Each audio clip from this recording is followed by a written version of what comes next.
Over on my YouTube channel for Podtastic Audio, two of my most recent short form videos just hit over 1 million views each, bringing my channel to well over 3 million views total. I got tons of hype, new subscribers, but almost no bump in podcast downloads. What happened? Well, let's dive in and find out.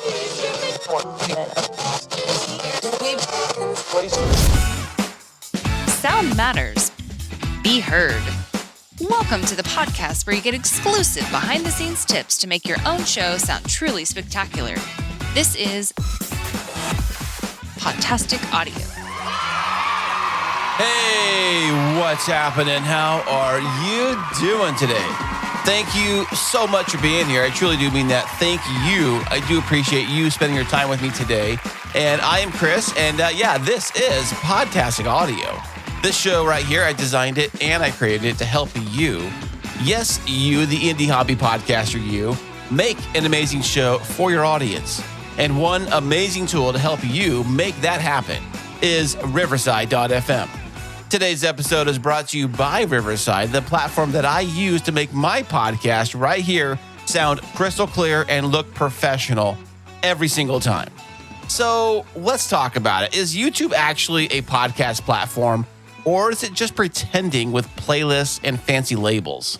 Either way, you're creating content that could live on both video and audio. You need a tool that can handle both without giving you a headache. That's where Riverside.fm shines. You get video quality audio plus high-res 4K video, and their one-click video editor makes trimming, capturing, and all kinds of cool little magic clips with ease, easy peasy. Plus, multi-track editing gives you full control over every single voice on your show. So, whether you're going all in on video or keeping it classic with audio, Riverside gives you the tools to look and sound your best. You can try it right now for free, but if you're ready to upgrade, you can use my promo code PODTASTIC for an extra 15% off any paid plan. Check that out. If YouTube wants to be your podcast platform, make sure your show is ready for the spotlight with Riverside.fm. You know, when somebody says, I have a podcast, and for most of us, most hobby indie podcasters that do a regular RSS podcast, podcasting classic, I like to call it. For most of us, when someone says I have a podcast, you assume, oh, where is it in Apple? Where is it in Spotify? Where is it in iHeart? Where is it in Amazon Music? Where is it on the regular podcast apps? And then they'll send you a YouTube link and say, there's my podcast. And you'll say, well, hey, is there like an audio RSS regular like podcast version of this thing, or is this only on YouTube? Oh, they say, well, it's just on YouTube right now. That's where we do it. I get it. I understand. YouTube makes it very, very easy. So the term podcast has been increasingly difficult to define. Historically, podcasts were audio shows only, audio only, available on demand. But now somewhere around the ballpark of, let's just say, 52% of people consider YouTube only podcasts, or should I say YouTube video only shows, as podcasts. And 72% believe recordings available on platforms like YouTube, Spotify, and yes, even Apple Podcasts, well, they also count. So this shift complicates matters for advertisers who are already struggling to categorize their budgets and track ad performance across different formats. For us indie hobby podcasters here, this raises important questions. Should you start creating video content? Will it help you grow your audience? Or is it just another trend that may not even pay off in the long run? Recently, at the latest podcast movement, Podcast Evolutions, all I ever heard people talk about was video and more video. It seems like every presentation I heard about was video this and video that. It's all, you got to be on video, you got to do video and video everything. But do you really have to be on video? When I'm creating a podcast, I love audio podcasting mostly, probably because I am actually doing other things than sitting and watching something on a screen. I'm like doing the dishes or I'm driving. Most of my podcast consumption is done while I'm driving. So I love YouTube, yes, but I think we have to think of it as two separate platforms.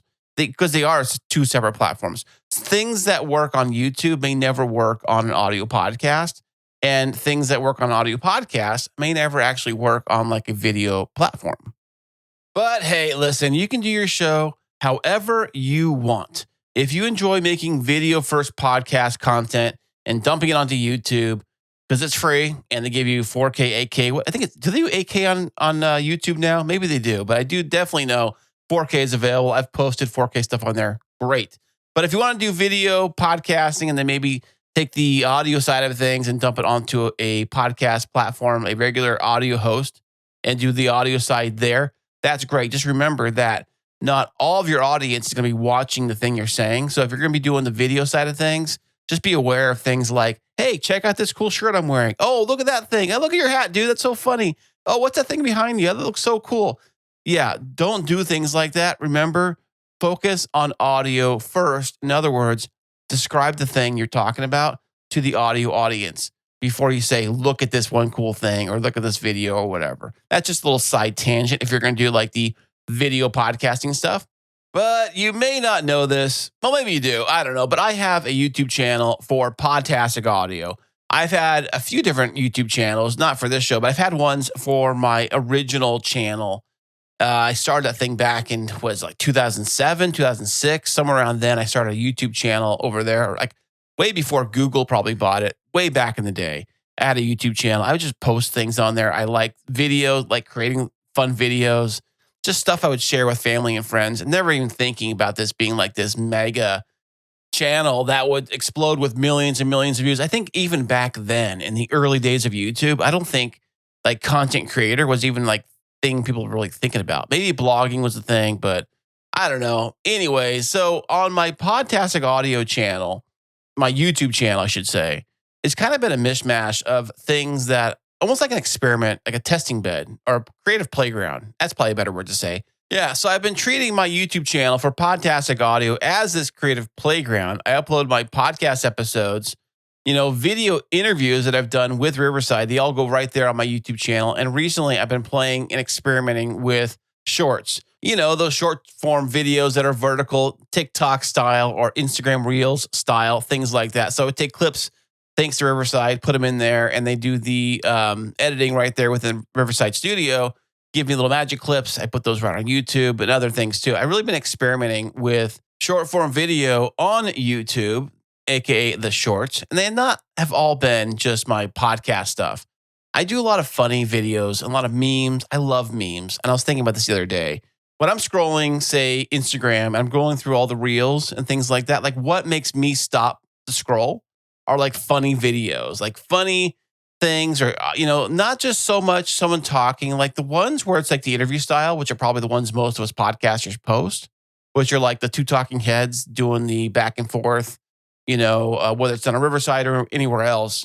Those ones, sometimes I'll stop, but more than likely than not, I would probably pass by those.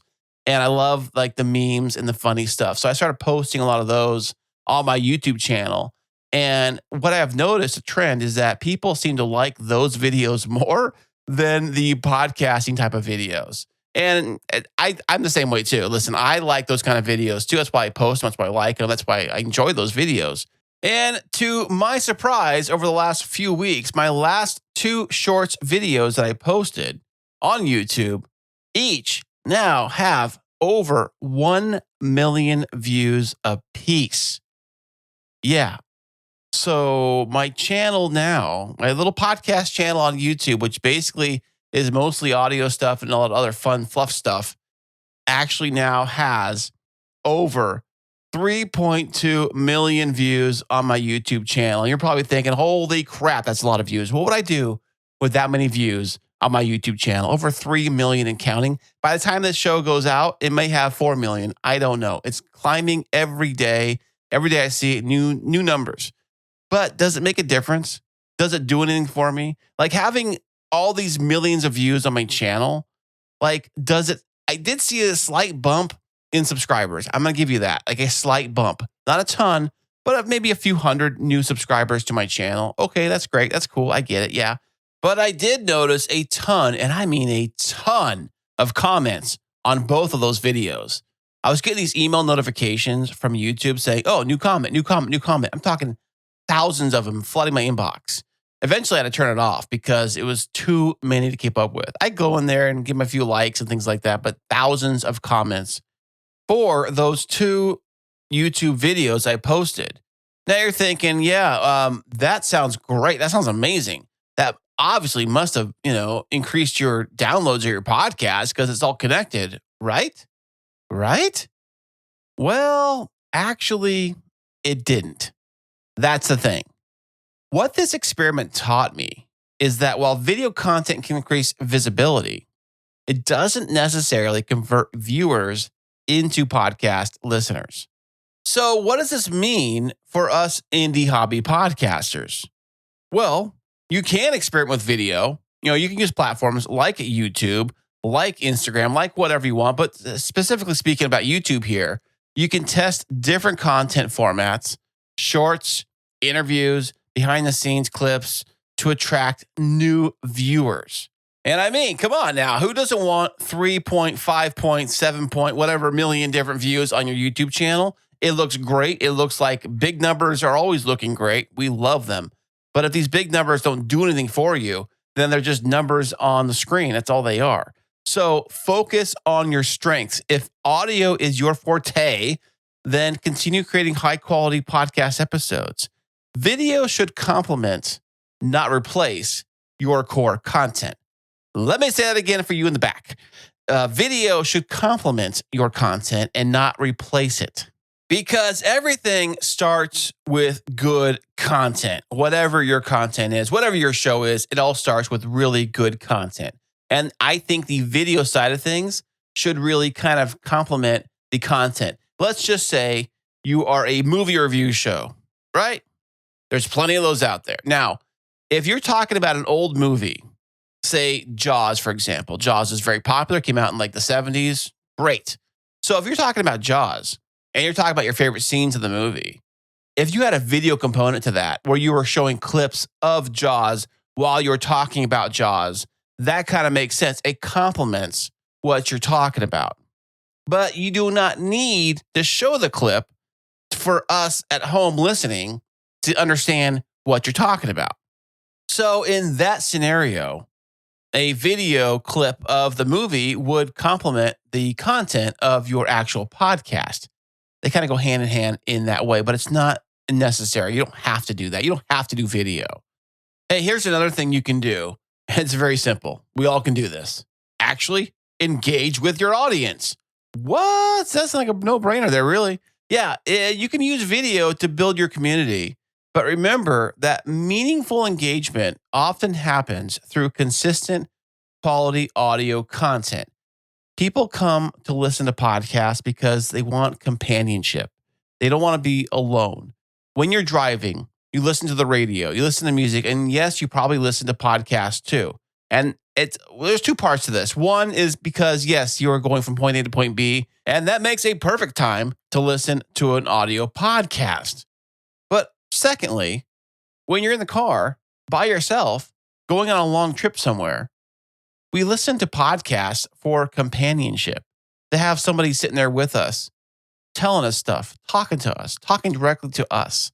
So when you create your podcast, try to talk directly to you, that one person, not everybody. Don't get this everybody talk like, hey, everybody, ladies and gentlemen out there in podcast land, how you all listeners out there, try to avoid that stuff. Try to talk specifically to one person. I know it can be difficult to do. Trust me, it was for me too. It was kind of a hard, like mind flip, thinking that I need to talk directly to you and you alone. You're the only one listening right now. It's just you and me, just you. So when you do talk to your listener, try to talk to them just like that. So that's why we listen to things while we're driving in the car. So I guess it really comes down to you. What do you like to create? Do you like to create video? Do you like to be on camera? Do you like to get all dolled up and get all special? Get your camera out, all your background stuff out, and all your cool, crazy lighting, all your cool stuff, and be on video because you think you have to be on video? Then do video.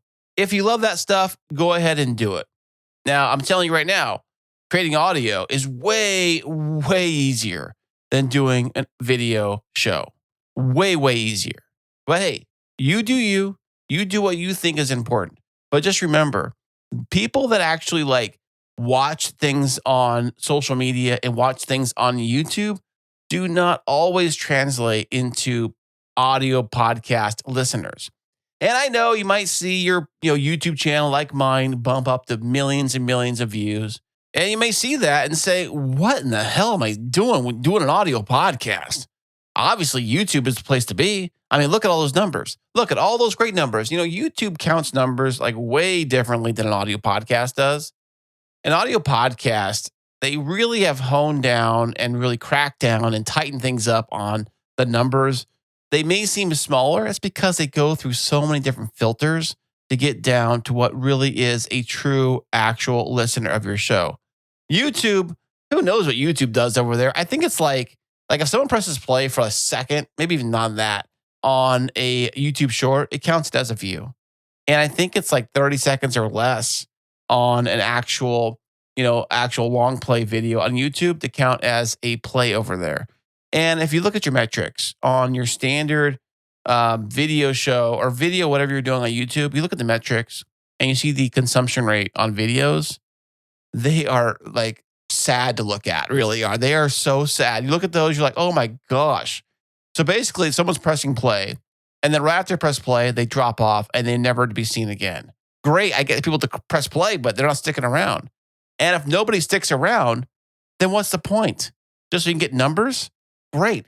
If all you want is numbers, well, I would rather have an engaged audience, an audience that communicates, an audience that shares my episodes, an audience that actually appreciates when I create an episode and they say, hey, your podcast is the first thing I listen to when it comes out. I love your show. That is more important to me. That equals more value to me as a content creator than 3.2 or 5 million views, whatever it is at right now. Those numbers mean nothing without actual engagement. Engagement from real, actual people. People make the difference. We create these shows for people, not bots, that give you big inflated numbers into the millions that do nobody any good. I get it. Podcasting is definitely evolving right now. Everybody keeps swearing by video. Yes, I've heard it a million times. So platforms like YouTube are jumping all in on this whole podcasting bandwagon. I mean, I think if you call anything a podcast, you literally can call everything a podcast, really. I have a podcast, but it could be like you videotaping yourself on your iPhone and just putting up on YouTube Shorts as your podcast. Good job. Go right ahead. But however, it's essential to stay true to your content and your audience. So if you want to use video to, say, enhance your podcast, go right ahead, but it should not physically replace your podcast. Video is a great way to mention your podcast. You can do a quick video on your iPhone and put it on a short or a reel or TikTok and say, hey, new episode coming out, link below in the show notes or however you want to do it. Check this out. We talk about this, and this, or we got this guest on, this, and this. But remember that podcasting, at least Podcasting Classic, the traditional RSS audio side of podcasting, is based on long form content that can go 45 minutes to an hour or a few hours. Most of the video stuff you see on YouTube, the stuff that does fairly well on YouTube, is short form content, aka shorts do very, very well on YouTube. Millions and millions of views overnight. And even some of the long form stuff, when I say long form on YouTube, I'm talking like 10 to 15 minutes. Maybe 20 minutes is considered like a really long video on YouTube. Most of the really good stuff on YouTube is probably in the 10 to 15 minute window. But you can do your show however you want to do your show. And if you're curious right now to see how my podcast is doing on YouTube, linked below in the show notes, but you can go to youtube.com/@podtasticaudio. But if you want to find out more about me and my podcast and all my wonderful stuff, you can head over to my website, which is podtasticaudio.com. I've got links to my brand new book right over there, Podtastic Playbook. It's in the About section on podtasticaudio.com. Hope I didn't overwhelm you with all kinds of stuff right now, but podtasticaudio.com is where everything is and lives right there, one-stop shop. I want to say thank you once again for being here today. I do these episodes for you. I love podcasting. I love audio podcasting. I love dabbling in video too. I like making fun videos that I enjoy doing. It's probably the same way with my audio podcast side of things. I love creating the audio side podcast. So I love listening to the audio version of podcasts also. But I also love short form meme videos too. It's why I like creating those and sharing those. And I hope you have an amazing week with your amazing podcast. And until next time, happy podcasting.